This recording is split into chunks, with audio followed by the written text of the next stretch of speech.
सत्संग की क्या आवश्यकता है, इसके बारे में पूज्य स्वामी रामसुख दास जी कहते हैं। एक सत्संगी भाई ने एक व्यक्ति से सत्संग में चलने को कहा तो वह व्यक्ति बोला, मैं पाप नहीं करता, अतः मुझे सत्संग में जाने की आवश्यकता नहीं है। सत्संग में वे जाते हैं जो पापी होते हैं, वे सत्संग में जाकर अपने पाप दूर करते हैं। जिस प्रकार अस्पताल में रोगी जाते हैं और अपना रोग दूर करते हैं, निरोग व्यक्ति को अस्पताल में जाने की क्या आवश्यकता। जब हम पाप नहीं करते तो हम सत्संग में क्यों जाएं? ऊपर से देखने पर यह बात ठीक भी दिखाई देती है। अब इस बात को ध्यान देकर समझो। श्रीमद् भागवत में एक श्लोक आता है जिसका अर्थ है,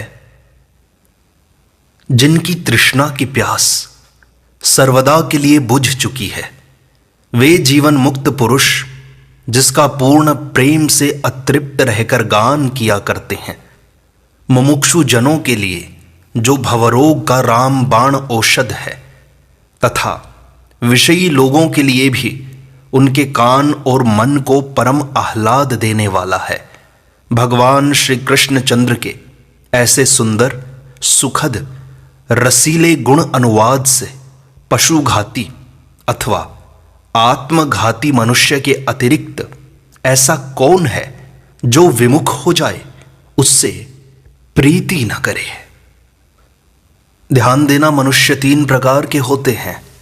एक जीवन मुक्त, दूसरे साधक और तीसरे साधारण संसारी विषयी व्यक्ति, जिनके कोई तृष्णा नहीं रही, कामना नहीं रही, जो पूर्ण पुरुष हैं, जो आत्मा राम हैं, जिनके ग्रंथि भेदन हो गया है, जो शास्त्र मर्यादा से ऊपर उठ गए हैं।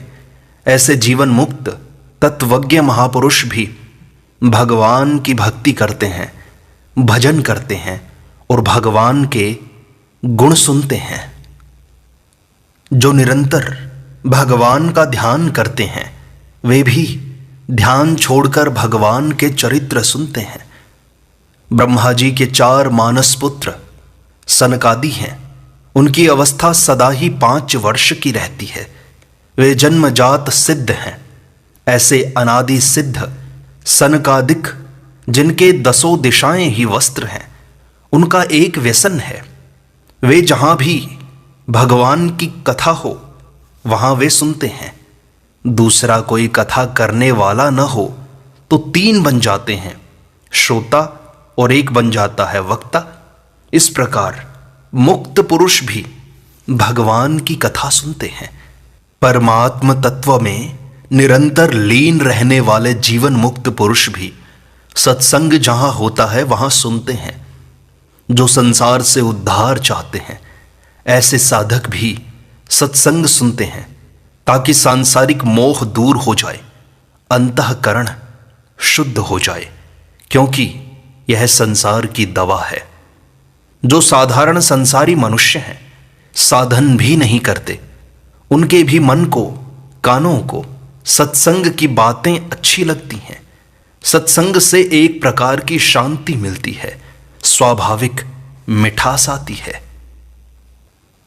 और महान पापी अथवा ज्ञान के दुश्मन, इनके सिवाय हरि कथा से विरक्त कौन होगा। जहां भगवान की कथा होती है वहां भगवान, भगवान के भक्त, संत महात्मा, नारद सनकादि ऋषि मुनि तथा जीवन मुक्त महापुरुष भी खींचे चले आते हैं, क्योंकि यह अत्यंत विलक्षण है। भगवान जी की सवारी है गरुड़। उन गरुड़ जी के बारे में कहा गया है, गरुड़ जी जब उड़ते हैं तो उनके पंखों से सामवेद की ऋचाएं निकलती हैं। ऐसे गरुड़ जी जो सदा ही भगवान के पास रहते हैं, उनको मोह हो गया जब भगवान श्री राम को नागपाश में बंधे देखा। भगवान का यह चरित्र देखा तो उनके मन में संदेह हो गया कि ये काहे कि भगवान, जिनको मैंने नागपाश से छुड़ाया, मैं नहीं छुड़ाता तो इनकी क्या दशा होती। इसी प्रकार भगवान श्री राम को हा सीते ऐसे पुकारते हुए जंगल में भटकते देखकर सती को संदेह हो गया था कि ये कैसे भगवान जो अपनी स्त्री को ढूंढते फिर रहे हैं और उसके वियोग में रो रहे हैं। गरुड़ और सती के उदाहरण इसलिए दिए गए हैं कि इन्हें स्वयं श्री राम के चरित्र देखने से मोह पैदा हो गया और चरित्र श्रवण से मोह दूर हुआ। इससे सिद्ध हुआ कि भगवान के चरित्र देखने से भी भगवान के चरित्र सुनना बढ़िया है। साक्षात दर्शन से भी चरित्र सुनना उत्तम है, क्योंकि दर्शनों से तो मोह पैदा हुआ है और कथा सुनने से दूर हुआ। भगवान की कथा गरुड़ सती आदि के मोह को दूर करती है। इसका तात्पर्य है कि जिनको मोह हो गया वे भी सत्संग के अधिकारी हैं, तो जिनको मोह नहीं है वे तत्वज्ञ पुरुष भी अधिकारी हैं, तथा घोर संसारी आदमी सुनना चाहें तो वे भी अधिकारी हैं। कोई ज्ञान का दुश्मन ही हो तो उसकी बात अलग है। हरि कथा में रुचि नहीं होती तो भाई अंतःकरण बहुत मैला है, मामूली मैला नहीं है। मामूली मैला होगा तो स्वच्छ हो जाएगा, परंतु ज्यादा मैला होने से सत्संग अच्छा नहीं लग सकता। सत्संगति सब मैलों को दूर करती है, परंतु सत्संग करते रहने से। यदि मनुष्य सत्संगति करे ही नहीं तो मैल दूर कैसे होंगे। पित्त का बुखार होने से मिश्री कड़वी लगती है, कैसे करें। तो कड़वी लगने पर भी खाते रहो। मिश्री में खुद में ताकत है कि वह पित्त को शांत कर देगी और मीठी लगने लग जाएगी। ऐसे ही सत्संग भजन में रुचि न हो तो भी सत्संग भजन करते रहने से ज्यों ज्यों पाप नष्ट होने लगेंगे त्यों त्यों सत्संग में मिठास आने लगेगा। जिस मिठाई को हम चखे ही नहीं उसका स्वाद हम कैसे जान सकते हैं। ऐसे ही जिन्होंने सत्संग किया ही नहीं वे इसकी विशेषता नहीं जानते, फिर भी कह देते हैं कि हमने बहुत सत्संग सुना है, तो समझ लेना चाहिए कि उन्होंने विशेष सत्संग किया ही नहीं, अन्यथा सत्संग में रुचि अवश्य बढ़ती। जो मनुष्य भगवान के चरित्र सुनते हैं और तृप्त हो जाते हैं उन्हें राम कथा का विशेष रस जान नहीं पड़ता। हे प्रभु, आपकी कथाएं नदियों के समान और उन सत्संग प्रेमियों के कान ऐसे समुद्र के समान हैं जो निरंतर कथा रूपी नदियों के गिरने पर भी कभी पूरे नहीं होते। उनके तो कथा सुनने की तृष्णा अधिक अधिक बढ़ती जाती है।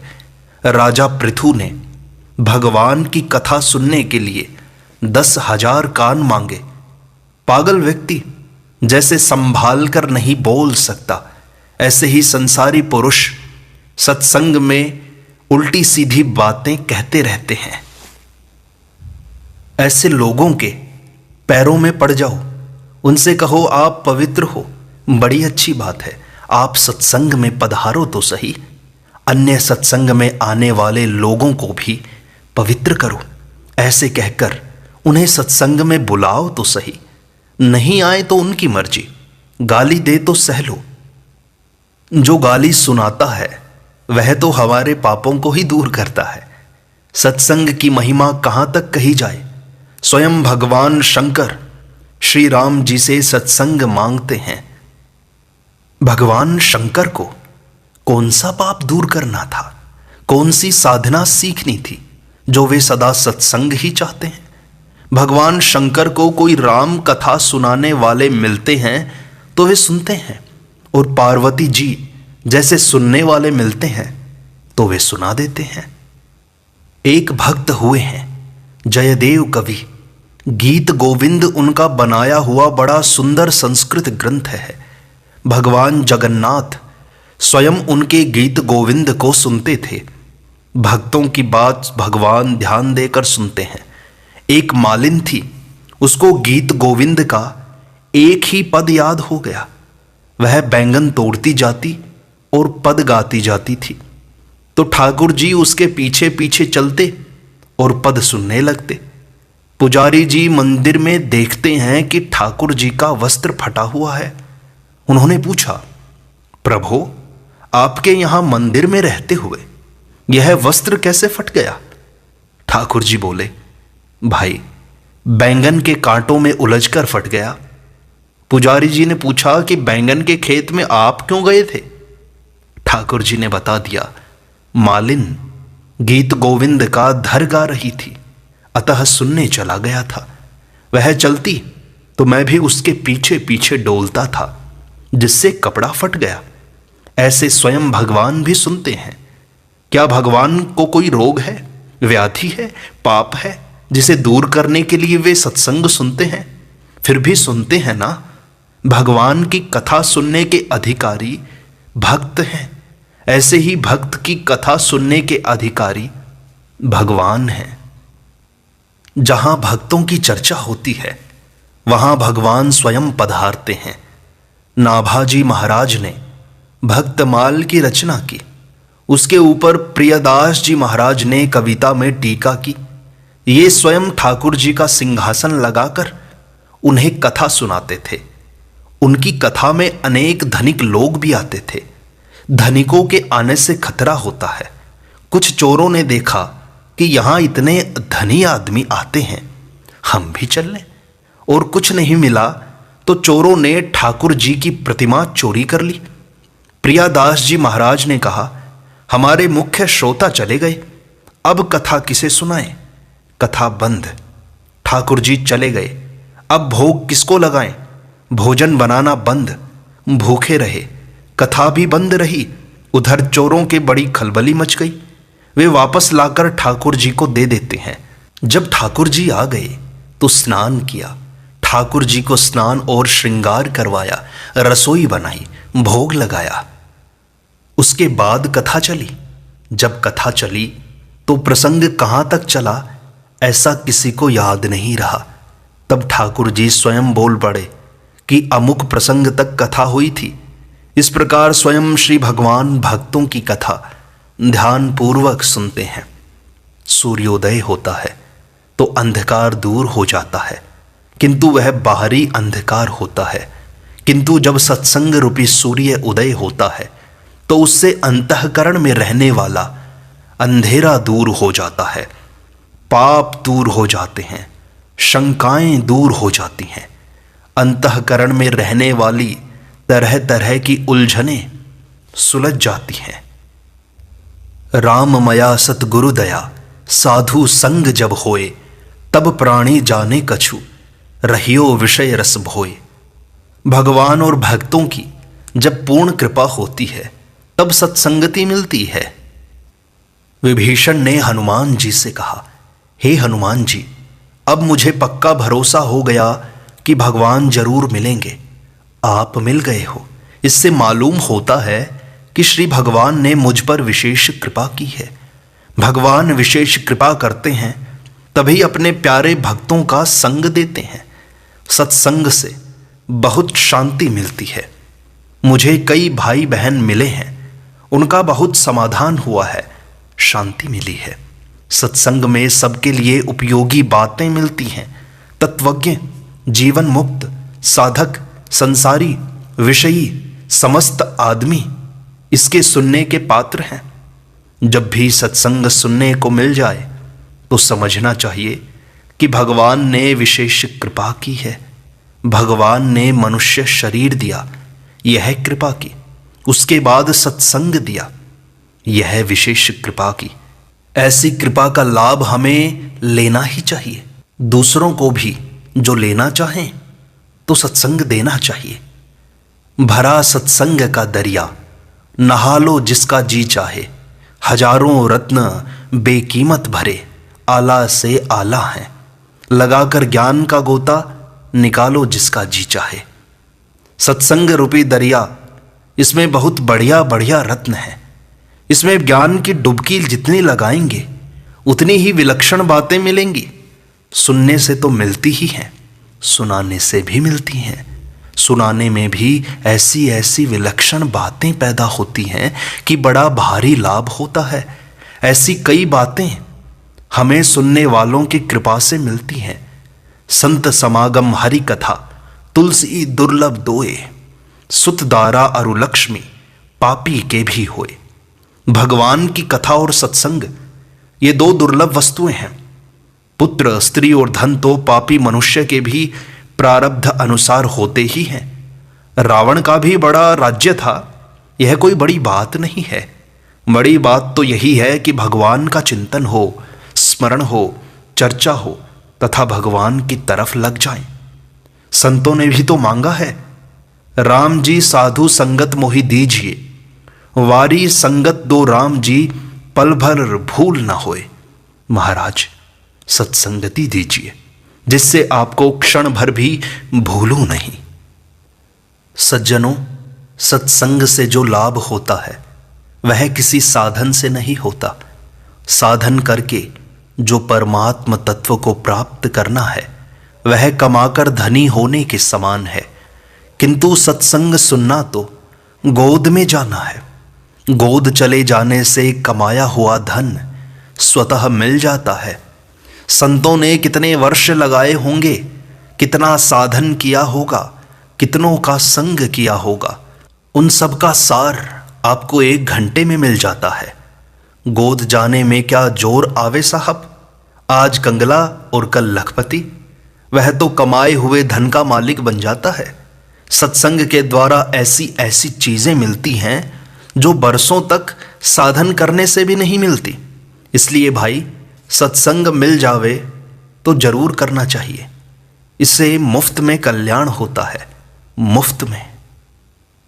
इसलिए सत्संग का मन ना भी करे तो भी बैठो। बैठने से, सुनने से धीरे धीरे पापों का नाश होगा। चित्त जितना मैला है वो शुद्ध होगा और धीरे धीरे भगवान के सत्संग में, भगवान के नाम जप में रस आने लगेगा। भगवान में भक्ति और प्रीति बढ़ जाएगी। नारायण नारायण नारायण।